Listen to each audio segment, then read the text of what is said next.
Hi ಸ್ನೇಹಿತರೆ, ಎಲ್ಲರಿಗೂ ನಮಸ್ಕಾರ.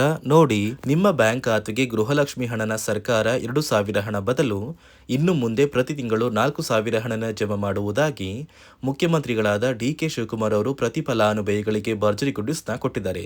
ಹೌದು ವೀಕ್ಷಕರೇ, ನಿಮ್ಮ ಬ್ಯಾಂಕ್ ಖಾತೆಗೆ ಇನ್ನು ಮುಂದೆ ಪ್ರತಿ ತಿಂಗಳು 4,000 ಹಣ ಬರ್ತಾ ಇದೆ. ಹೇಗೆ ಬರುತ್ತೆ ಮತ್ತು ಹಣ ಬರಬೇಕು ಅಂದರೆ ನೀವು ಏನು ಮಾಡಬೇಕು ಅಂತ ತಿಳಿಸ್ಕೊಡ್ತೀನಿ. ಅದೇ ರೀತಿ ಸರ್ಕಾರದಿಂದ ಈಗಾಗಲೇ 6,000 ಹಣ ಫಲಾನುಭವಿಗಳಿಗೆ ಜಮಾ ಆಗ್ತಾ ಇದ್ದು ನಿಮ್ಮ ಬ್ಯಾಂಕ್ ಖಾತೆಗೂ ಕೂಡ ಬರುತ್ತೆ. ಯಾಕಂದ್ರೆ ಫಲಾನುಭವಿಗಳಿಗೆ ಹಣ ಬಂದಿರುವ ಒಂದು ಮೆಸೇಜ್ ಕೂಡ ಸ್ಕ್ರೀನಲ್ಲಿ ಆಗ್ತಾ ಇದ್ದೀನಿ.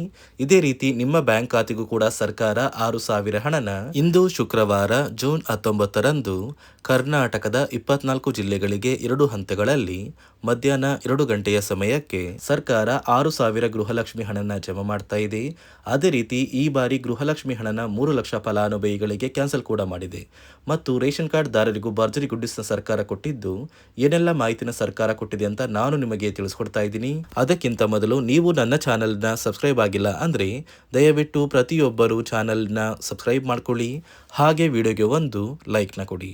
ಹೌದು ವೀಕ್ಷಕರೇ, ಗೃಹಲಕ್ಷ್ಮಿ ಯೋಜನೆಯ ಪ್ರತಿ ಫಲಾನುಭವಿಗಳಿಗೆ ಸರ್ಕಾರ ಇನ್ನು ಮುಂದೆ 2,000 ಹಣ ಬರ್ತಾ ಇದ್ದ ಗೃಹಲಕ್ಷ್ಮಿ ಹಣನ 4,000 ಹಣಕ್ಕೆ ಏರಿಕೆ ಮಾಡಬೇಕು ಅಂತ ಮುಖ್ಯಮಂತ್ರಿಗಳಾದ ಡಿ.ಕೆ. ಶಿವಕುಮಾರ್ ಅವರು ಪ್ರತಿಯೊಂದು ಫಲಾನುಭವಿಗಳಿಗೆ ಭರ್ಜರಿ ಗುಡ್ಡಿಸ್ನ ಕೊಟ್ಟಿದ್ದಾರೆ. ನೀವು ಈ 4,000 ಹಣ ಪಡಿಬೇಕು ಅಂದರೆ ಏನೆಲ್ಲ ಹೊಸ ಬದಲಾವಣೆಗಳು ಬಂದಿದೆ ಮತ್ತು ಗೃಹಲಕ್ಷ್ಮಿಗೆ ಮರು ಅರ್ಜಿನ ಕೂಡ ಹಾಕಬೇಕಾಗುತ್ತೆ. ಹಾಗಾದರೆ ಸರ್ಕಾರದಿಂದ ಬಂದಿರುವ ಬದಲಾವಣೆಗಳು ಏನು ಅಂತ ಕೂಡ ತಿಳ್ಕೊಳ್ಳೋಣ. ಅದಕ್ಕಿಂತ ಮೊದಲು ನೋಡಿ ವೀಕ್ಷಕರೇ, ಇಂದು ಶುಕ್ರವಾರ ಜೂನ್ 19ರಿಂದ ಕರ್ನಾಟಕದ 24 ಜಿಲ್ಲೆಗಳಿಗೆ 2 ಹಂತಗಳಲ್ಲಿ ಮಧ್ಯಾಹ್ನ ಸುಮಾರು 2 ಗಂಟೆಯ ಸಮಯಕ್ಕೆ ಈ ಗೃಹಲಕ್ಷ್ಮಿ ಯೋಜನೆಯ 6,000 ಹಣ ಬರ್ತಾ ಇದೆ. ಅಂದರೆ ಜೂನ್ ತಿಂಗಳ 32ನೇ ಕಂತು, ಮೇ ತಿಂಗಳ 31ನೇ ಕಂತು ಹಾಗೂ ಏಪ್ರಿಲ್ ತಿಂಗಳ 30ನೇ ಕಂತು. ಈ 6,000 ಹಣ ನಿಮ್ಮ ಬ್ಯಾಂಕ್ ಖಾತೆಗೆ ಸರ್ಕಾರದಿಂದ 2 ಹಂತಗಳಲ್ಲಿ ಬರ್ತಾ ಇದ್ದು, ಮೊದಲ ಹಂತದಲ್ಲಿ ಬಾಗಲಕೋಟೆ, ಬೆಂಗಳೂರು ನಗರ, ಬೆಂಗಳೂರು ಗ್ರಾಮಾಂತರ, ಬೆಳಗಾವಿ, ಬಳ್ಳಾರಿ, ಬೀದರ್, ವಿಜಯನಗರ, ಚಾಮರಾಜನಗರ, ಚಿಕ್ಕಬಳ್ಳಾಪುರ, ಚಿಕ್ಕಮಗಳೂರು, ಚಿತ್ರದುರ್ಗ, ದಕ್ಷಿಣ ಕನ್ನಡ, ದಾವಣಗೆರೆ ಮತ್ತು ಧಾರವಾಡ. ಅದೇ ರೀತಿ ಎರಡನೆಯ ಹಂತದಲ್ಲಿ ಕಲಬುರಗಿ, ಗದಗ, ಹಾಸನ, ಹಾವೇರಿ, ಕೋಲಾರ, ಕೊಪ್ಪಳ, ಕೊಡಗು, ಮೈಸೂರು, ಮಂಡ್ಯ, ರಾಮನಗರ, ರಾಯಚೂರು, ತುಮಕೂರು, ಶಿವಮೊಗ್ಗ, ಉಡುಪಿ, ಯಾದಗಿರಿ ಮತ್ತು ಉತ್ತರ ಕನ್ನಡ. ಹೀಗೆ 2 ಹಂತಗಳಲ್ಲಿ ಈ ಗೃಹಲಕ್ಷ್ಮಿ ಯೋಜನೆಯ 3 ತಿಂಗಳ 6,000 ಹಣನ ಜಮಾ ಮಾಡ್ತಾ ಇದೆ. ಆದರೆ ನಿಮ್ಮ ಬ್ಯಾಂಕ್ ಖಾತೆಗೆ 6,000 ಹಣ ಬರೋದು ನಿಜ ಮತ್ತು ಗೃಹಲಕ್ಷ್ಮಿ ಯೋಜನೆಯ 2,000 ಹಣನ 4,000 ಹಣಕ್ಕೆ ಸರ್ಕಾರ ಸದ್ಯಕ್ಕೆ ಏರಿಕೆ ಮಾಡ್ತಾ ಇಲ್ಲ. ಪ್ರತಿ ತಿಂಗಳು ನಿಮ್ಮ ಬ್ಯಾಂಕ್ ಖಾತೆಗೆ 2,000 ಹಣನ ಸರ್ಕಾರ ಕೊಡುತ್ತೆ ಅಷ್ಟೇ. ಇವಾಗ ಬರ್ತಾ ಇರುವಂತಹ 3 ತಿಂಗಳ ಹಣ ಆದಷ್ಟು ಬೇಗ ನಿಮ್ಮ ಬ್ಯಾಂಕ್ ಖಾತೆಗೆ ಬರುತ್ತೆ. ನೀವು ಎಷ್ಟು ಬೇಗ ಗೃಹಲಕ್ಷ್ಮಿಗೆ ಮರು ಅರ್ಜಿನ ಹಾಕ್ತೀರಾ ಅಷ್ಟು ಬೇಗ ಹಣ ಜಮಾ ಆಗುತ್ತೆ. ನಿಮ್ಮ ಬ್ಯಾಂಕ್ ಖಾತೆಗೆ ಗೃಹಲಕ್ಷ್ಮಿ ಯೋಜನೆಯ 3 ತಿಂಗಳ 6,000 ಹಣ ಜಮಾ ಆಗಬೇಕು ಅಂದರೆ ನೀವು ಆದಷ್ಟು ಬೇಗ ಗೃಹಲಕ್ಷ್ಮಿಗೆ ಮರು ಅರ್ಜಿನ ಹಾಕೋದು ಕಡ್ಡಾಯ. ಯಾವ ಕಾರಣಕ್ಕೆ ನೀವು ಮರು ಅರ್ಜಿ ಹಾಕಬೇಕು ಅಂತ ಕೂಡ ತಿಳಿಸ್ಕೊಡ್ತಾ ಇದ್ದೀನಿ. ನೋಡಿ ವೀಕ್ಷಕರೇ, ಸುಮಾರು 2ರಿಂದ 3 ಲಕ್ಷಕ್ಕಿಂತ ಅಧಿಕ ಮಹಿಳೆಯರಿಗೆ ಗೃಹಲಕ್ಷ್ಮಿ ಹಣನ ಸರ್ಕಾರ ಕ್ಯಾನ್ಸಲ್ ಮಾಡಿದೆ. ಯಾಕಂದರೆ ಈ 3 ಲಕ್ಷಕ್ಕಿಂತ ಅಧಿಕ ಫಲಾನುಭವಿಗಳ ಬ್ಯಾಂಕ್ ಖಾತೆಗೆ ಪ್ರತಿ ತಿಂಗಳು ಗೃಹಲಕ್ಷ್ಮಿ ಹಣ ಜಮಾ ಆಗ್ತಾ ಇತ್ತು. ಸುಮಾರು ಸಾಕಷ್ಟು ಫಲಾನುಭವಿಗಳು ಮರಣ ಹೊಂದಿದ್ದಾರೆ. ಆ ಮರಣ ಹೊಂದಿರುವ ಫಲಾನುಭವಿಗಳ ಒಂದು ಸಂಖ್ಯೆ 2 ಲಕ್ಷಕ್ಕಿಂತ ಜಾಸ್ತಿ ಇದೆ. ಇದೇ ಕಾರಣಕ್ಕೆ ಪ್ರತಿ ಫಲಾನುಭವಿಗಳು ಗೃಹಲಕ್ಷ್ಮಿಗೆ ಮರು ಅರ್ಜಿನ ಹಾಕಿ ನಿಮ್ಮ ಬ್ಯಾಂಕ್ ಖಾತೆಗೆ ನೀವು ಹಣ ಪಡಿಬೇಕು. ಇಲ್ಲಿ ಮರು ಅರ್ಜಿ ಹಾಕುವ ಮೂಲಕ ಸರ್ಕಾರಕ್ಕೆ ನೀವು ಇನ್ನೂ ಕೂಡ ಗೃಹಲಕ್ಷ್ಮಿ ಹಣನ ಪಡಿತಾ ಇದ್ದೀರಿ ಅಂತ ತಿಳಿದು ಬರುತ್ತೆ. ಮತ್ತು ಯಾರೆಲ್ಲ ಫಲಾನುಭವಿಗಳು ಮರು ಅರ್ಜಿನ ಹಾಕೋಲ್ಲ ಅಂತಹ ಫಲಾನುಭವಿಗಳ ಒಂದು ಹೆಸರನ್ನ ಗೃಹಲಕ್ಷ್ಮಿ ಯೋಜನೆಯ ಅರ್ಹರ ಪಟ್ಟಿಯಿಂದ ಸರ್ಕಾರ ಕ್ಯಾನ್ಸಲ್ ಮಾಡುತ್ತೆ. ಸರ್ಕಾರಕ್ಕೆ 2 ಲಕ್ಷಕ್ಕಿಂತ ಅಧಿಕ ಮಹಿಳೆಯರು ಮರಣ ಹೊಂದಿರೋದು ತಿಳಿದು ಬಂದಿದೆ. ಇದೇ ಕಾರಣಕ್ಕೆ ಈ ಜೂನ್ ತಿಂಗಳಲ್ಲಿ ಸರ್ಕಾರದಿಂದ ನೇಮಕಗೊಂಡಿರುವ ಕೆಲವು ಅಧಿಕಾರಿಗಳು ನಿಮ್ಮ ಮನೆ ಬಾಗಿಲಿಗೆ ಬಂದು ಪ್ರತಿ ಫಲಾನುಭವಿಗಳ ಒಂದು ದಾಖಲಾತಿಗಳನ್ನ ಮರುಪರಿಶೀಲನೆ ಮಾಡಿ ಮತ್ತೆ ಅರ್ಜಿನ ಹಾಕ್ಸ್ಕೊಂಡು ಹೋಗ್ತಾರೆ. ನಂತರ ನಿಮ್ಮ ಬ್ಯಾಂಕ್ ಖಾತೆಗೆ 3 ತಿಂಗಳ 6,000 ಹಣ ಬರುತ್ತೆ. ಅದೇ ರೀತಿ ಇನ್ನು ಮುಂದೆ ಪ್ರತಿ ವರ್ಷವೂ ಕೂಡ ನೀವು ವರ್ಷದ ಕೊನೆಯಲ್ಲಿ ಗೃಹಲಕ್ಷ್ಮಿಗೆ ನೀವು ಹೊಂದಿರುವ ಲೈಫ್ ಸರ್ಟಿಫಿಕೇಟ್ನ ಕೊಟ್ಟು ಅರ್ಜಿನ ಹಾಕಿದ್ರೆ ಮಾತ್ರ ಆ ಒಂದು ವರ್ಷದಲ್ಲಿ ಪ್ರತಿ ತಿಂಗಳು ಗೃಹಲಕ್ಷ್ಮಿ ಯೋಜನೆಯ 6,000 ಹಣ ಬರುತ್ತೆ. ಈಗಾಗಲೇ ಫಲಾನುಭವಿಗಳಿಗೆ ಗೃಹಲಕ್ಷ್ಮಿ ಹಣ ಜಮಾ ಆಗೋದಕ್ಕೆ ಸ್ಟಾರ್ಟ್ ಆಗಿದೆ. ಆದಷ್ಟು ಬೇಗ ಈ ಜೂನ್ ತಿಂಗಳಲ್ಲಿ ಪ್ರತಿಯೊಬ್ಬರು ಗೃಹಲಕ್ಷ್ಮಿಗೆ ಮರು ಅರ್ಜಿನ ಹಾಕಿ ಈ ಒಂದು ಹಣನ ಪಡ್ಕೊಳ್ಳಿ. ಮತ್ತು ಸರ್ಕಾರ ಈ ಗೃಹಲಕ್ಷ್ಮಿ ಹಣಕ್ಕೆ ಕೆಲವು ನಿಯಮಗಳನ್ನ ಕೂಡ ಜಾರಿಗೆ ತಂದಿದೆ. ಅದೇ ರೀತಿ ರೇಷನ್ ಕಾರ್ಡ್ ಹೊಂದಿರುವ ಪ್ರತಿಯೊಂದು ಕಾರ್ಡ್ ಕಾರ್ಡ್ದಾರರಿಗೂ ಕೂಡ ಸರ್ಕಾರ 3 ಮುಖ್ಯವಾದ ಭರ್ಜರಿ ಗುಡ್ ನ್ಯೂಸ್ನ ಕೊಟ್ಟಿದ್ದು, ಮೊದಲ ಒಂದು ಗುಡ್ ನ್ಯೂಸ್ ಬಂದು ಸರ್ಕಾರ ಹೊಸ ರೇಷನ್ ಕಾರ್ಡ್ಗೆ ಅರ್ಜಿನ ಸ್ವೀಕಾರ ಮಾಡ್ತಾ ಇದೆ. ನೀವು ಕೂಡ ಹೊಸ ರೇಷನ್ ಕಾರ್ಡ್ನ ಪಡಿಬೇಕು ಅಂದರೆ ಆದಷ್ಟು ಬೇಗ ಅರ್ಜಿನ ಹಾಕಿ. ಅದೇ ರೀತಿ ಎರಡನೆಯ ಒಂದು ಗುಡ್ ನ್ಯೂಸ್ ಬಂದು ನೋಡಿ ವೀಕ್ಷಕರೇ, ನಿಮ್ಮ ಒಂದು ರೇಷನ್ ಕಾರ್ಡ್ಗೆ ಸರ್ಕಾರದಿಂದ ಈ ಜೂನ್ ತಿಂಗಳಲ್ಲಿ 3 ತಿಂಗಳಿಗೆ ಬರುವಂತಹ 15 ರೀತಿಯ ಆಹಾರ ಪದಾರ್ಥಗಳನ್ನ ಸರ್ಕಾರ ಉಚಿತವಾಗಿ ಕೊಡ್ತಾ ಇದೆ. ಈ ಜೂನ್ ತಿಂಗಳಲ್ಲಿ ಸಿಗಬೇಕಾಗಿರುವಂತಹ ಇಂದಿರಾ ಕಿಟ್ ಮತ್ತು ಮೇ ತಿಂಗಳಲ್ಲಿ ನಿಮಗೆ ಬರಬೇಕಾಗಿರುವಂತಹ ಒಂದು ಇಂದಿರಾ ಕಿಟ್, ಅದೇ ರೀತಿ ಏಪ್ರಿಲ್ ತಿಂಗಳಲ್ಲೂ ಕೂಡ ನಿಮ್ಮ ಒಂದು ರೇಷನ್ ಕಾರ್ಡ್ಗೆ ಇಂದಿರಾ ಕಿಟ್ನ ಕೊಟ್ಟಿಲ್ಲ. ಒಟ್ಟು 3 ತಿಂಗಳ 15 ಆಹಾರ ಪದಾರ್ಥಗಳನ್ನ ಸರ್ಕಾರ ಪ್ರತಿ ಕಾರ್ಡ್ದಾರರಿಗೆ ವಿತರಣೆ ಮಾಡ್ತಾ ಇದೆ. ಮೂರನೆಯ ಒಂದು ಗುಡ್ ನ್ಯೂಸ್ ಬಂದು, ಇನ್ನು ಮುಂದೆ ನೀವು ಉಚಿತ ಅಕ್ಕಿ ಪಡಿಬೇಕು ಅಂದರೆ ಆ ಒಂದು ಬಯೋಮೆಟ್ರಿಕ್ ಮಷಿನ್ ಮೇಲೆ ಬೆರಳಿಡುವಂತಹ ಅವಶ್ಯಕತೆ ಇಲ್ಲ.